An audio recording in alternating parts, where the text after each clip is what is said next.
Hello, and welcome to another episode of Dig Deeper. This is your host, Francisco Ramirez. On this episode, I invited Stelios Vassiloudis, a DJ and producer from Greece who doesn't need any introduction. And today we're going to talk about his recent collaboration with Stephen Weston and their Two Faces EP, his very first release on Bedrock Records, and his introduction to the underground electronic music scene. Hello, Stelios, and welcome to Dig Deeper. Thank you so much for the time for the interview. Hola, Francisco. Buenas tardes. Thank you for having me, and it's a pleasure to talk to you. Thank you so much, Stelios. Just a couple of weeks ago, you just released an EP called Two Faces on Bedrock Records. Can you tell us the meaning of the EP and what inspired you and Steven to do it? I mean, I must say I loved it so much because it reminded me of the old progressive trance era. Thank you. That's kind of you to say. The inspiration, I would say, well, the titles, I think most of the time, and especially after a certain amount of time working in this industry, I don't really put a lot of emphasis on any meaning behind titles. I don't think Steven did either. You kind of run out of cool things to call your tracks. So I think it's pretty arbitrary. I think maybe Two Faces, just because we were thinking there's two of us, but there's no hidden meaning or anything, anything deeper than that. The collaboration came about. Trying to think. Steven and I were introduced when he remixed a track of mine from my last album on Bedrock. And I was sort of aware of his work, and after he remixed me, or rather before he remixed, when John suggested Steven as a remixer, I had a listen, and I really liked his stuff. He's obviously a very accomplished producer and really super creative. And I thought it might be fun. If I remember correctly, we remained friends after he remixed, and we just had a lot of conversations about music. We met up, occasionally whenever I'd be in London. And yeah, these sort of things tend to happen, quite organically, if you get along with the other person. Because as many people will have said, and I've said whenever I've been asked, collaborations can be very difficult, especially when you're at a distance. I think that collaboration should be about complementing each other's skills. Which I think is the case with Steven, so that you're reinforcing each other and sharing the workload. So I think that was the case with us. And as far as the sound goes, personally, I've sort of moved away from making pure progressive house for quite a while now. But I think Steven really still likes that genre. He does that more frequently.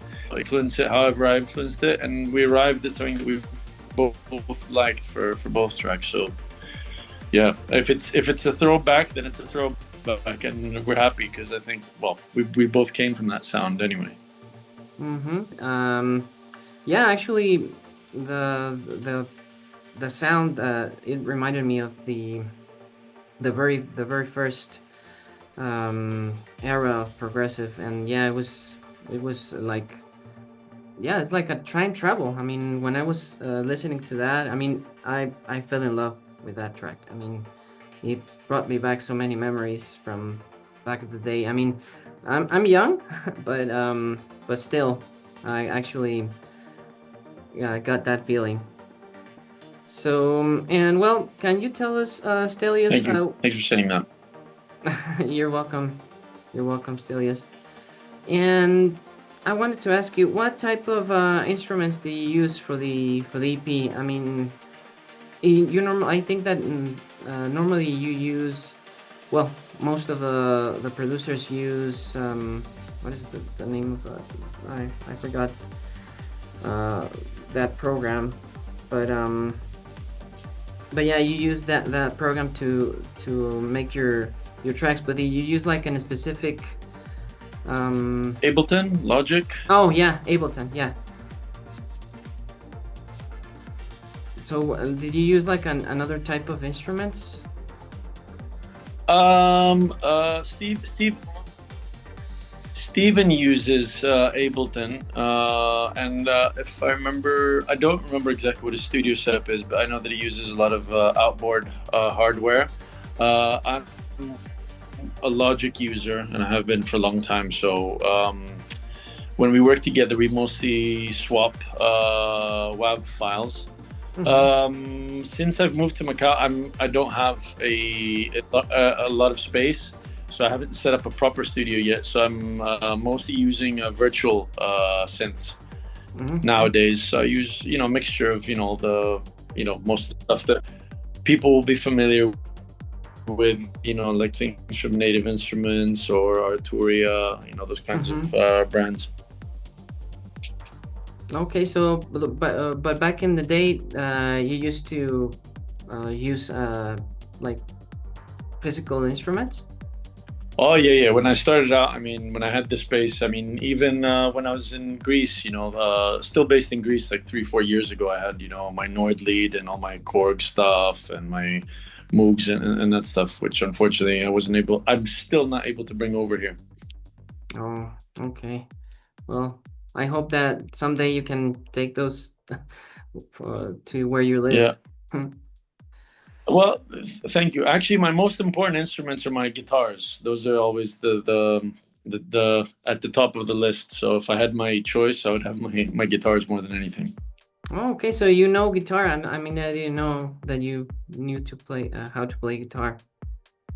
Yeah, I started out my university, my academic career, aspiring to be a session guitarist. So, and yeah, and over the years, you pick up a lot. When I started playing music as a child, I started on the piano. Then, I switched to the guitar. Then, you'll pick up other instruments as you go along. Bass, some drums. Yeah, I think it's it's not essential for making dance music because the technology is so powerful nowadays. But I think it always helps to have a bit of understanding of basic music theory, harmony, all that. Yeah, that's true. That's true. It gives you like another advantage to produce music. Yeah. Yeah. And well, thank you so much, Stelios, for sharing that.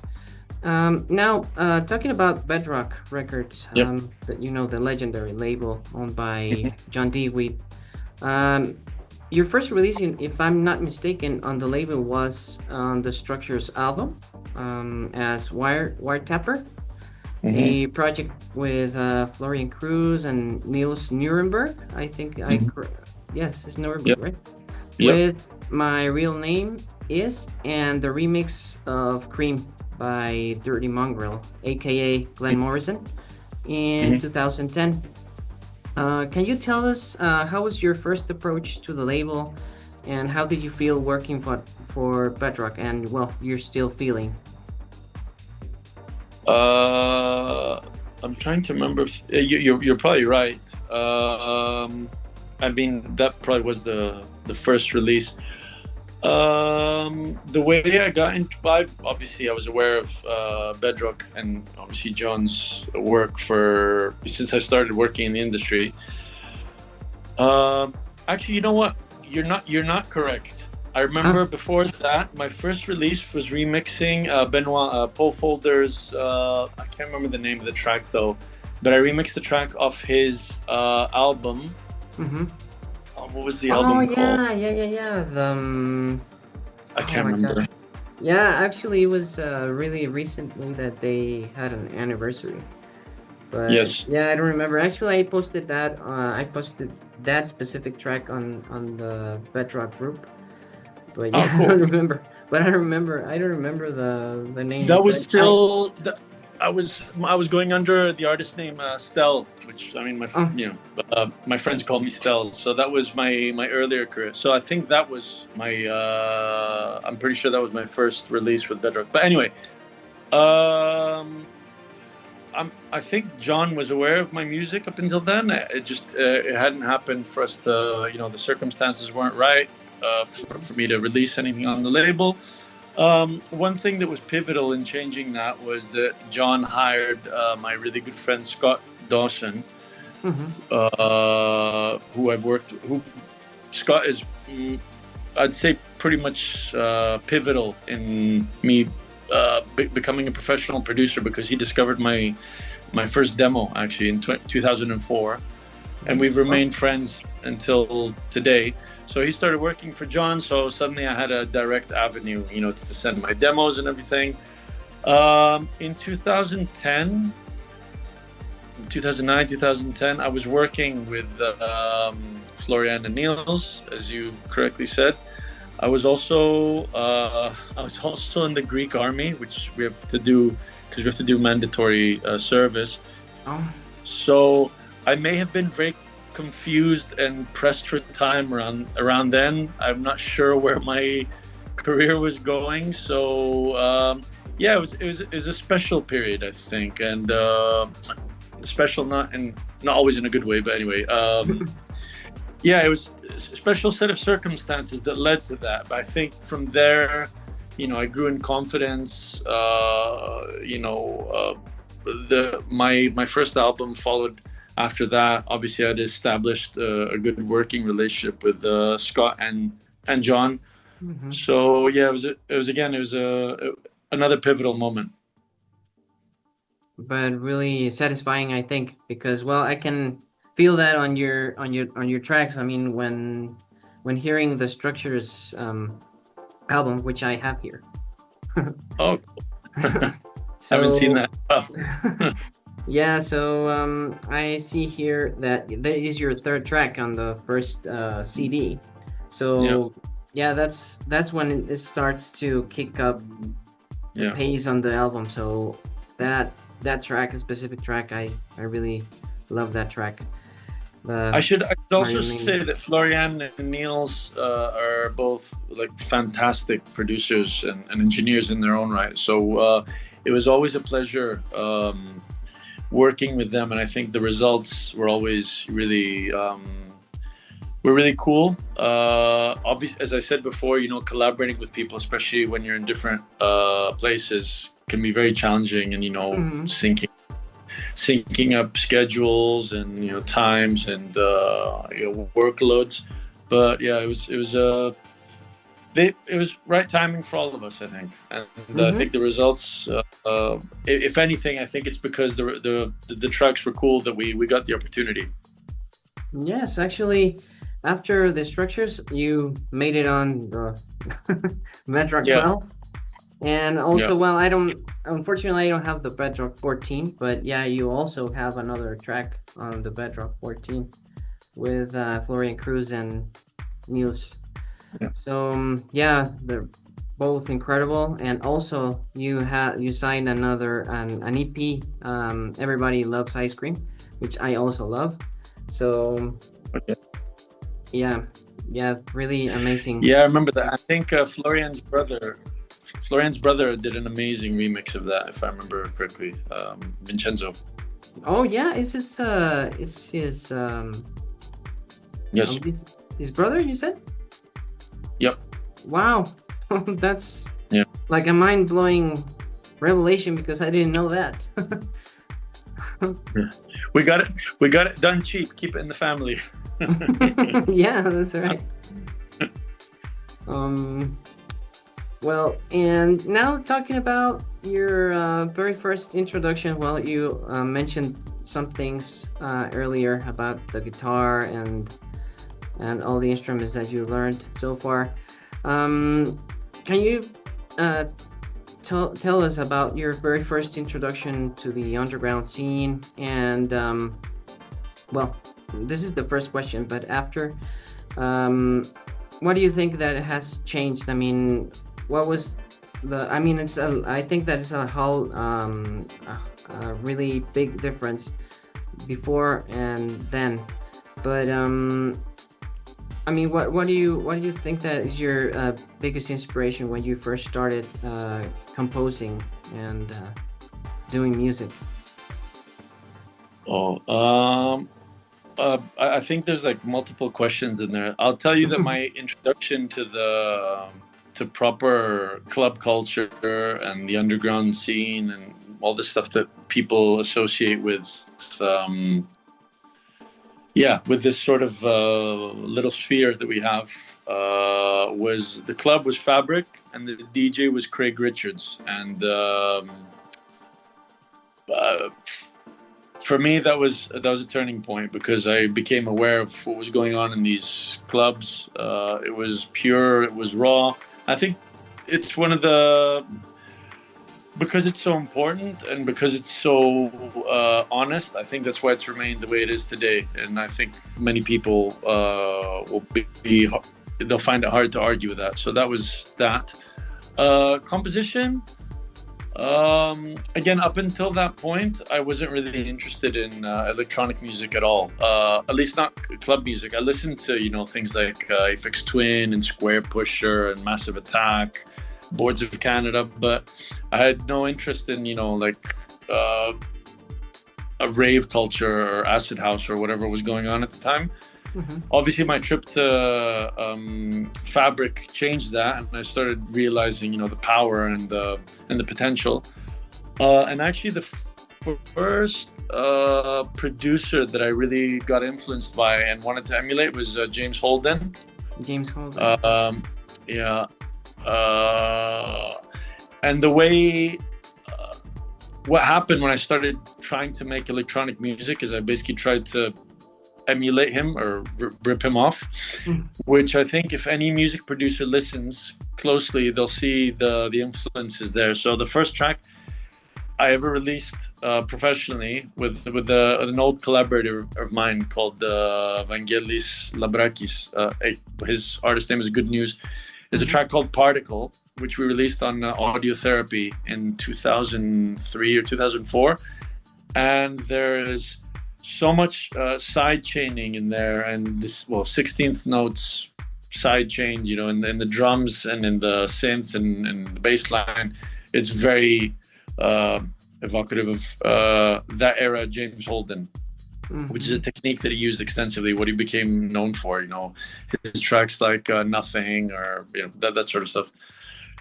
So yeah, it all started from there. Vangelis is a very successful rock guy now. He plays in some metal bands in the United States. At that point, I was still into rock, punk rock, all this stuff. We got together in the studio to jam and play around. We both liked, this style of progressive trance, whatever it was at the time. And that was the beginning of the end, I think. The beginning of the end. Yeah. Wow, that's really interesting that you're saying that. You didn't have no notion, and then you're now living out of it. You get you still love the underground scene, right? That's all that's left to love. The rest of the scene, where it's gone now, the social media, the crazy money that's being poured into. I think it's natural, for any product really to go through that life cycle, where it becomes wildly popular and everyone wants to be involved and everyone wants to do it. But I think it's a huge part of it has lost its soul and its substance. So it's not something I'm interested in participating, really. I won't turn down. I will turn down certain things, that clash with my principles or my morals. But overall, I'm too old to really give a shit. I'm sorry. It's okay. It's okay. Yeah.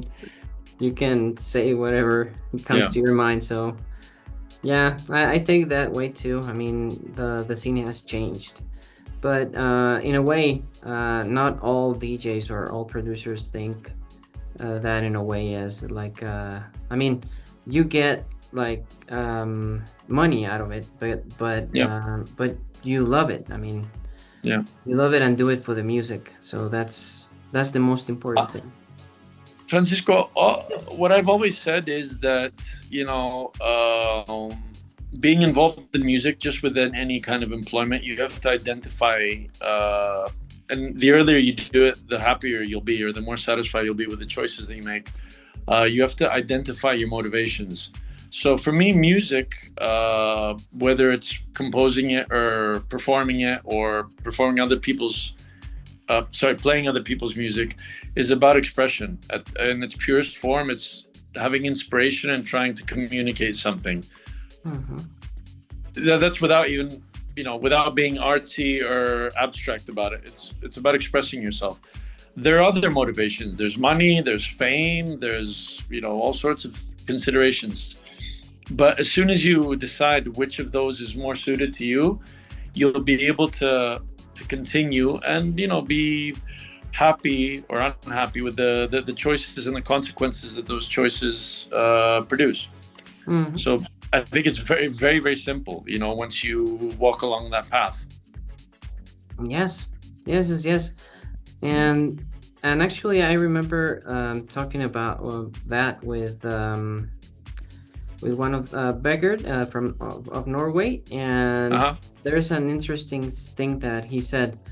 When he produces music, Mm-hmm. He sometimes does not like what he's actually producing, even though if they send it to someone and say, oh no, yeah, I love it, I love what are you doing, but inside himself is like, I'm not really satisfied with this, I need to change it. I mean, yeah, it's I think it's normal for every artist that they don't feel like really satisfied with what they're actually doing, and I think it's also good. I don't know. Music is always about learning, and I can't remember who said, and I'm gonna paraphrase really poorly, but someone said that the moment you think you know it all, you're finished. So Oh, that was Frankie Knuckles. That he said that.